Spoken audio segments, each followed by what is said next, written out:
السلام عليكم ورحمة الله وبركاته. كلنتي wanaagsan daawadayaal ku soo dhawaada barnaamijka dhabka hadal qaybtan waxaynu ku eegaynaa Soomaaliya dagaalkii dhawaan ka dhacay deegaanka Harari ee gobolka Shabeellaha Dhexe ayaa hadalhayn badan abuuray kadib markii baraha bulshada lagu baahiyay muuqaalo meydad al-shabaab maleeshiyadkooda ka tirsanaa lagu dul ciyaaray ciyaar dhaqameed taasi oo falcelin kala duwan ka dhalisay baraha bulshada iyada oo mas'uuliyiin kala duwanna ay arintaasi ka hadleen arimahaas baan eegi doonaa haddii ay baha wadada ogolaado iyo sida looga falceliyay iyo dadku sida ay uga hadleen baraha bulshada waxa dhinaca iga fadhiya Nuur oo isagu aad isha ugu hayay arintaasi iyo sida ay falcelinta isku dhafkaha ama falcelinta kala duwan arintani ay u abuurtay Nuur soo dhaw go'do saaxiibada waasan waxa koonfur Soomaaliya qayb ka mid ah waxa ka socda hawlgallo ka dhan ururka shabaab meelaha ugu badan ay ka socdaan waa gobolka Shabeellaha Dhexe iyo gobolka Hiiraan Shabeellaha Dhexe maamulka u dambeeyay hawlgallo waxa muddo inay xoojiyeen oo ay deegaano qabsadeen Harari oo ah meesha hadda waxa weeye hadal haynta badan abuurtay dagaalkii ka dhacay bal aynu tagno oo maxaa ka dhacay Harari بسم الله الرحمن الرحيم إلهي ما أذكر دكتور صلى الله عليه وسلم يا الهريري ما مشورت اللي هذا وحيود حيسا سيد الله شيء إن كستو أنا أقونين ونتاجم ولي وحيود حيسا وجا دول إسكا قبطان لبض الجبل هيران يشبه هذا الدحى إذا مضى الدجال كجلينا وحي عيان إذا مضى دينع جبل كهيران كيميت مركز الدجال كيسو تشيل دينعاس أي عيان وإذا مضى حق شبه هذا الدحى كتير ما يسنهين إذا مضى حق هيران نما كسر شبينه أي عيان إذا مضى الدجال galay marka waxaad qiyaasi kartaa markaas in goobta ay dhinaca waliba u badan tahay dhinaca Hiiraan si walba ha ahaato meesha khasaare aan la soo koobi karin oo aad runtii u badan ayaa ka dhashay oo waliba gaarin qoladii meesha weerarka lagu qaaday meesha iyaga haystay shabaabkana inta badan iyagoo wax weeraray soo arki jiray iyagii baa la weeraray weerar inta lagu ekeeyay waliba dadka qaar waxay lahaayeen si aynan u kala cararin ayaa waxay sameeyeen toban ayay silsilada isugu xidhan si aynan u kala cararin marka tobankii silsilada isugu xidhnaa meesha bay ku wada dhinteen iyagoo qaarkood go'ay oo dhishikuhu ka meel waayay oo akaygu ka meel waayay oo bamki ka meel waayay oo qaarkood aad arkayso iyagoo dhan oo gubtay oo gacmihii gaar u go'een oo lugihii gaar u go'een macnaha waa wax argagax leh wax hatta baraha bulshada caadi loo soo dhigi karo marka Telegramka laga reebo aniga waxa ka daawaday sawiradaas oo aad maaragtay wariyaasha dawladdu ay u soo sawireen maaragtay loo soo galiyay baraha Telegramka marka runtii khasaare aad u badan ayaa meeshaas ka gaaray shabaabka oo aad maaragtay runtii u baaxad weyn oo dhimasho aad u badan marka dadkii marka goobta qabsaday ee ciidamadii iyo dadkii deegaanka waxa sameeyeen meedadkii baa la soo ururiyay wixii la qaadi karay wixii la qaadi waayay isagu sidiisa u go'ay waa sidiisa wixii la qaadi karay ee haystay ayaa la soo ururiyay meel barxad oo banaan baa la isugu keenay kadibna waxa lagu dul qabsaday Danis liyu boolis ku dul ciyaar markii jirtay meedka shabaabka ku kordhantay ama meedadkii waagi hore maaragtay iyaga aan laftu isleen jireen ku dul dhantay markii jirtay sidoo kale hadda nimanka dhaqankii intii xagga show la bartay ba waxa la sameeyay Danis ama dhaantaha loogu sheego ama diisoha lagu sheego ama adu ciyaar dhaqameed wax kale lagu sheego adu ciyaar dhaqameedkii deegaankaas baa lagu dul qabsaday arintaasi marka baraha bulshada la soo galiyay khaasatan Telegramka aan ka daawaday marka waxay arintii ka yimid falcelin aad u badan oo diidmo u badan iyo qaar ku weersi iyo maaragtay ogolaansho labadaba muujinaya diidmada marka dadka laba fikir bayay noqdeen arinta marka muuqaalka soo baxay reaction aad u weyn iyo falcelin aad u badan waa ka dhalatay dadka marka laba nooc bay u kala baxeen in ogol oo ku faraxsan iyo macnaha dhaansigaas waxa laga hadlayo ma aha khasaarada nimanka gaaray iyo dadka dhintay iyo sida loo xasuuqay iyo jabka halka ka gaaray intaas oo dhan laga hadlayo waa isku raacsan yahay laakiin waxa uu dhibaato ka taagantay waxa weeye waa dhaantadan iyo ciyaartan ama dhaansigan ama diisowgan ama qofka ciyaarkan lagu dul qabsaday weeye waxa laga hadlayo meedadka maartay meesha yaal marka dadka marka laba fikir ayay Soomaalidu u qaybsameen markii hadalhayntu soo baxday labada fikir waxa weeye kuwo dhinaca diinta islaamka ka eegaya falkaasi macnaha sida uu diinta islaamka ku yahay meed lagu dul ciyaaro qaar ka eegaya dhinaca diinta islaamka ee suuban ee aynu haysano maxay ka qabtaa arintaas iyo qaar ka eegaya rag iska dhici iyo rabbi ka cabso meel ma wada galaan rag aan iska dhicino wax walba aan iskaga dhicino aan iskaga dhicino marka meesha waxa ka baxay rabbi ka cabsiga xagga inta noo dhigtaan rag aan iska dhicin ilaa Soomaaliya hore uma maadi moogtahay rag iska dhiciyo rabbi ka cabso meel ma galaan rabbi ka cabso meel ma galaan marka rag aan iska dhicino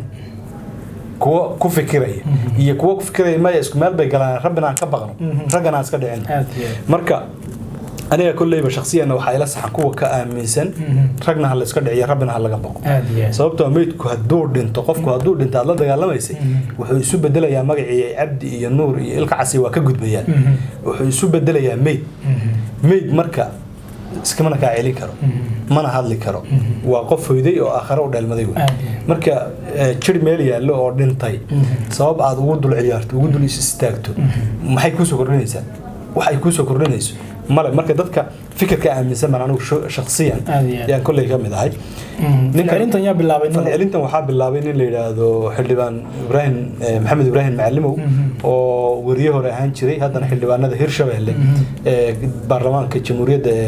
golaha shacabka ka soo galay kamida marka xildhibaan Maxamed Ibrahim Macallimow isaga laftiisu dhibana oo shabaabka oo dhowr jeer qaraxyo ay u geysteen dhaawacyo halis ka soo gaareen balse Ilaahay ka nabad kiciyay haddana xildhibaanada furinta dagaalka aad loogu xasuusto iyo Soomaali iyo Ciibow iyo Maare ama Ciibow iyo Aaraade macnaha dagaaladii ka dhacay aad loogu xasuusto inuu ka soo dhex muuqday isaga xildhibaan Sanbalolshay ayaa falcelintan bilaabay wuxuu yiri arrintan dhaqan islaam iyo mid diimeed midna iyo mid islaam iyo mid Soomaaliyeed midna arrintan ma aha ragana aan iska dhicino laakiin in lagu dul ciyaaro meedadku sharci ma aha arrintii marka waa lagu qabsaday rag kale oo badan oo gudoomiyaha ku-xigeenka amniga ee gobolka Banaadir oo kamid yahay iyo rag kale oo dhalinyaro oo aad u badan ayaa arrintii ku ridiyay una muujiyay in arrintaas waxba kama jiraan raggan in la iska dhiciyo lagu dul dhaanteeyo ma ahay la gubo waxyaabaha ay daliilsanayaan waxa kamid ah shabaab iyagu qof Soomaaliya oo muslima oo shahaadanaya oo la ilaaha illa Allah ayay intay dilaan ayay haddana intay isagoo meeyda kurkiisa jaraan oo xubnihiisa jaraan ayay beerka ka saarayeen marka tilka way arintani macnaha sidii ay iyagu dadku la dhaqmayeen wixii iyagu ay dadku sameeyeen waa in loola dhaqmo iyagu waxay leeyihiin iyagaaba sheeganayeen inay diin u dagaalamayaan markay waxa sameeyeen soo islaam ma ahayn kuwa lagu sameeyay soo islaam ma ahayn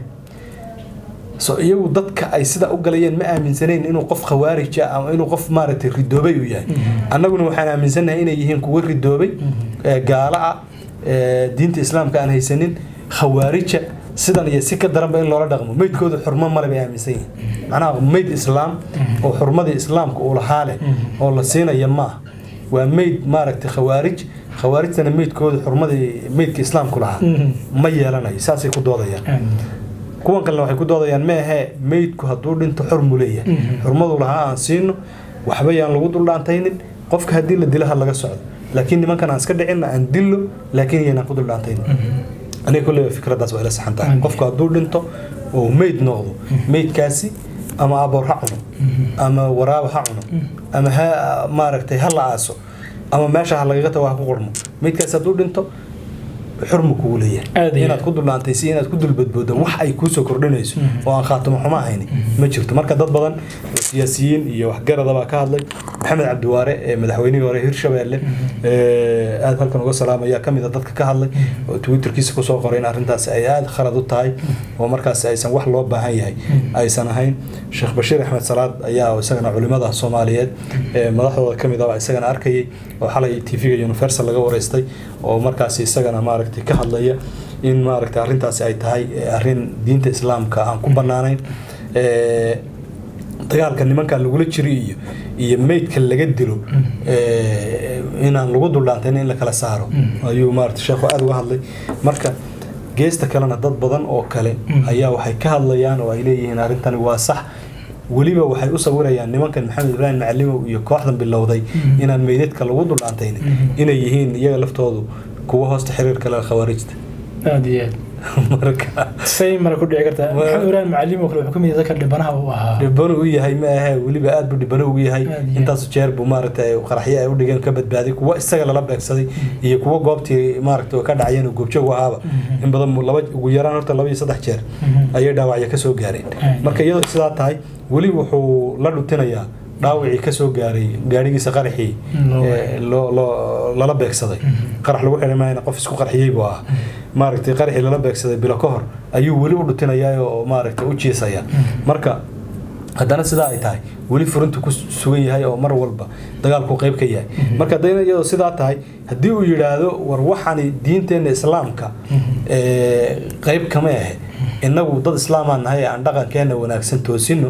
aynu nimanka inagoo la dagaalamayno iska dhicinayno oo gumaadayna haddana meydadkan meelaha laga soo ururinayo lagu dhuljaasayo macnaha diinteenna ka mid ma aan iska dhaafna hadduu yidhaahdo arrintaas meel loo dhaafo mala ani sidaan arko waa arrin saxa waa arrin loo baahan yahay shabaab hadday iyagu sameeyaan inay askarta dawladda iyo dadka shacabka ay dilaan ama madaxa ka soo gooyaan ama gacan ka soo gooyaan ama ay meydadkooda soo sawiraan oo websadee ku baahiyaan waxaasoo dhani wax sharciya maaha anisaan aaminsanahay diinta islaamkuna sidaas ayay qiraysaa culimmaduna way caddeeyeen wax aniga aan leeyahay maaha culimmaduna way caddeeyeen aniga kule fikirkaas ayla saxan in dagaalka nimanka lagula jiro iyo aysan laysku darin maaragtay meyd lagu dulciyo waxba ma soo kordhinaya meyd lagu dulciyo marka laakiin geesta kale waxaa jirta dood aad u xoog badan oo odhanaysa nimankani waxay iyagu sameeyaan wax ka daran ama wax la mida waa in lagu sameeyo marka macnaha si iyaga loo quusiyo si loo quusiyo iyagu shalay way sameynayeen weliba iyagoo sheeganaya inay diin u dagaalamayaan oo aayado quraan daliilinay ayay shalay sameynayeen oo rag maaragtay iyo gabdho ay madaxa ka jarayeen marka iyagana meydkooda wax xurmo uu leeyahay mala waa meyd khawaarijeeda sidaa lagu sameeyaa dadka qaar baa aaminsan iyagii allahooda marka falcelinta marka la fiiriyo marka nurow yaa badan labadan waxa weeye fikirada dadku ay kala qabaan wallaahi ma markii la fiiriyo yaryarka mise waaweynka yaryarka haddii la fiiriyo dadka macnaha ageka hoose baraha bulshada khaasata facebook aad u isticmaala fikirkaa waxaa badan nimankan ha lagu dhudlaatay ma ahee hala jijiido laakiin dadka waaweyn waxgaradka mas-uuliyiin ama culimada marka la fiiriyo dadka ka soo horjeeda badan aad iyo aad waa tahay nurow muddooyin ku dambeeyey dabcan inta wadda dagaaladan bilowday maalmahan waxaa la arkaya dad aqoon-yahanaha aad wax u qaraya dagaalkan maxay ka dheheen waxaa soo xasuustay waagii xukunkii hore maxamed cabdullaahi farmaajo waddanka ka talinayay rag aqoon-yahan oo kala fikir ahaa oo aad weliba ugu kala fikir duwanaa xukunkaas ayaa hadda aad moodaa inay aad isku fikir u yihiin waxa dhacay I don't know meel iska doonteen raggaasi waagaa qaarra way taageersanaayeen maxamed cabdullaahi farmaajo waxay arkayeen wadani cirka iyo dhulka hoostooda ka soo baxay oo soomaaliya kay u baahnayda inuu yahay aad bay u garab taagnaayeen oo ay maaragtay u taageersanaayeen haddana waxay ka soo horjeedaan xukuumadda maanta jirta iyo madaxweyne xasan sheekh maxamuud iyo dagaalkan uu ku jiro kuwa kalena kuwa ayaga meel looga hagayleeyahay kuwaas meel looga hagayleeyahay oo layn la raaciyo nabad iyo nolol la yidhaah yay leeyihiin kuwa waxaa jiray marka waagiina boorsooyin waaweyn wadan jiray oo maaragtay aad uga soo horjeeday xukunkaas farmaajo haddana isla xukunkan haddana ka soo horjeeda oo weliba hadda qoraalada ugu badan waxaa ka mid ah saaxiibkay maxamed xaaji ingiriis oo aad ugu xusuusato dadka ninka ugu eldheer baa dadka ugu ayaan daran maaragtay kiliba laga soo duwo la arki jiray maaragtay in isagoo aad maaragtay u ridinaya maamulkii hore dad badanna way ku taageersanayeen weliba aad baa loo wadwaday xilligaasoo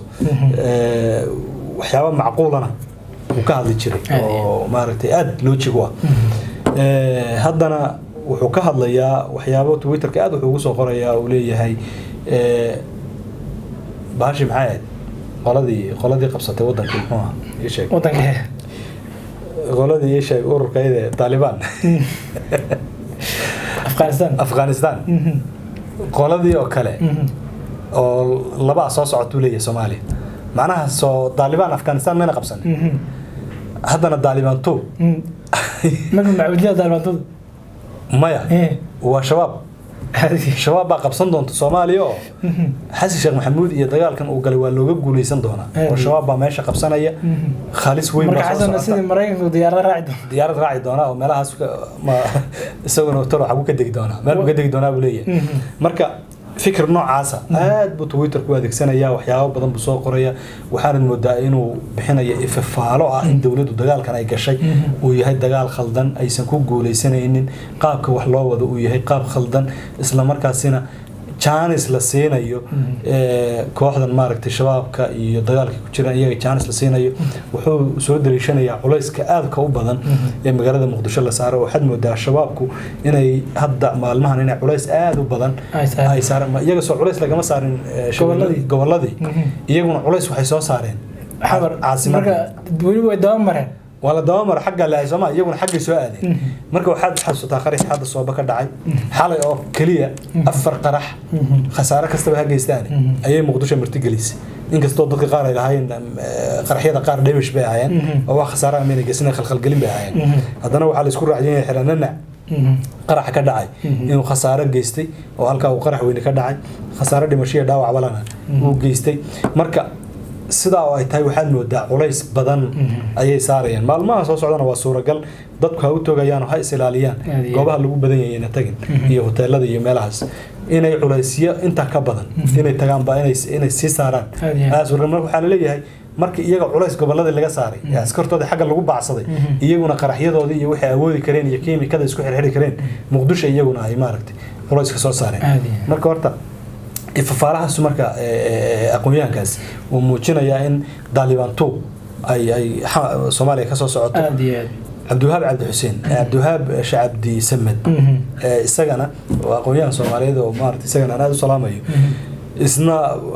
shalay post uu soo qoray aad baa uu qoslay wuxuu leeyahay waxa soo socota buu leeyahay in madaxweynaha Soomaaliya uu noqdo Xasan Daahir Aweys macnaha dalka waa la qabsan doonaa madaxweynuhu markii Xasan Daahir Aweys noqon doona Xasan Daahir Aweys ayaa madaxweynaha maaragtay Soomaaliya noqon doona ayaa noqon doona buu leeyahay waxa kale uu leeyahay wasiirkiisa ma taqaana difaac macna Xasan markuu Xasan Daahir uu noqdo madaxweynaha wasiirkiisa difaac ma taqaana cali ba ya xaleele wasiirkiisa difaac maya waa mahad karatay astaghfirullah ya wasiirkiisa difaacu waa mahad karatay aadiyad arintaasina waxay dhacaysaa buu leeyahay 2026 magaari adoo afar kadib waa afar sano kadib marka wuxuu leeyahay xilligaas waxa madaxweyne noqon doona macnaha wuxuu leeyahay sawiro bal macnaha dawladda nooca u dhisan aadiyad Xasan Daahir Aweys madaxweynaha ka yahay Xasan Daahir Aweys karatayna ka yahay wasiirka difaaca Xasan Daahir Aweys waa madaxweynuhu leeyahay ra'iisul wasaaraha ma taqaana ra'iisul wasaaraha xukuumaddaas waa Axmed Deeriye odayga haystay odayga hada shacabka haystay dir iyo xagaas ku heshiis sama waa ra'iisul wasaaruhu leeyahay Axmed Deeriye macnaha waa 4.5 loo qaybsanaya 4.5 iyaga laftooda qaybsanaya moogtahay wasiirka arrimaha dibadda ma taqaana wasiirka arrimaha dibadda yaa qaadan jiray wasiirka arrimaha dibadda waxa weeye ninka dhigi jiray Shangale ma Shangale ma waa Mukhtaar Roble nin leeyahay ma waa maqal waliga anigu wasiirka arrimaha dibadda waxa ku naqaarin xaqan Puntland Mukhtaar Roble yaa wuxuu noqday wasiirka arrimaha dibadda karataaga wasiirka difaaca fashion golba taqaana wasiirku yahay arrimaha dibadda ku waday laakiin muxuu noqday arrimaha diinta noqday iyo awqaafta iyo Mukhtaar bedelaya Mukhtaar baa caydinaya aasi على ديار بتاعنا وحنا علي وزير كرافنت مين أفيانك بتاعته في اللسان أنا ويني أفيان ما وزير كرافنت أفيانك في الصومالي أيون قندونا بوليه مركا عبد الكريم على كلمة أنا قاعد بدل ما تقانا وزير دقالة وزير مالية مالية كل من روقي مالية وحنا قندونا ولا إثنين ورسنجيلي أو كسر قندونا قدر أتم مسعيد محمد سعيد أتم أيوة وحنا قندونا ولا وزير مالية وات دكتور فرح متقنا ما قاني فرح كويرا وحنا ما ينوجه واد وين مقال لك صوت دور كي بلدوين أوشيس وماشي الوهي وزير بنقدنا يسدنا عافماتك مية وزير عافماتك أيوة دكتور فرح احنا نقدنا بليه وات مركا الشباب مركا دورك وبحضان الشباب كان لديه هلا بدون عنده قابلنا ما تغنى معناها jabhadaad markaa duurka gali doonta macnaha nimankii duur ku jirtay markaas dawlad noocaas ay noqdeen markii dawladda la dhisay dadka marka duurka gali doona dadka ragga sheegay wasiirada ka yihiin dadka duurka gali doona jabhada la dagaalami doonta duurka gali doona cidda mas'uulka ka noqon doonta ee hogaamin doonta ha balqiyaas 2026 ayaa ugu dhow madaxweyne xasan ma gaaray soo ha uu gaaray maxaas waa xilli waa tarankiisu xilli uu dhamaanayo uu dhamaaday ha marka ninka hogaamin doona xilliga jabhada hogaamin doona ee duur ka soo hadli doona waa cali jeete waa soo waday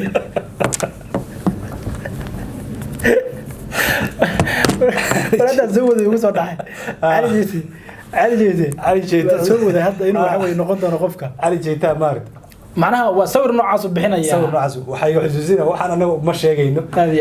waxa fikirka soo qoray oo arintaas Professor Abdiwaab Shacab Samad ayaa maaragtay soo qoray marka wixii jookina ku jira iyo wixii qalad ku jira wixii sax ku jira isaga u gaartay anaga waa soo gudbin marka dawladda soo socod marka waxaan u soo noqonayaa su'aashaadii ahay aqoon-yahanka baraha bulshada ama Twitter-ka aad u adeegsanay labada shakhsiyan soo magacaabay ayaa kamida fikradaas ay qabaan waliba waxay aad uga soo horjeedaan dawladdan Xasan iyo dagaalka ay ku jirto waxayna u muujinayaan in maaragtay shabaabku ay suuragal tahay inay kaga guuleystaan dawladda dagaalkan ayay muujinayaan marka waa iyaga ra'yigooda aad baa mahadsan tahay nurow dawadayaal qodobkan intaas ayaan kusoo gabagabaynaynaa tan iyo kulan dambe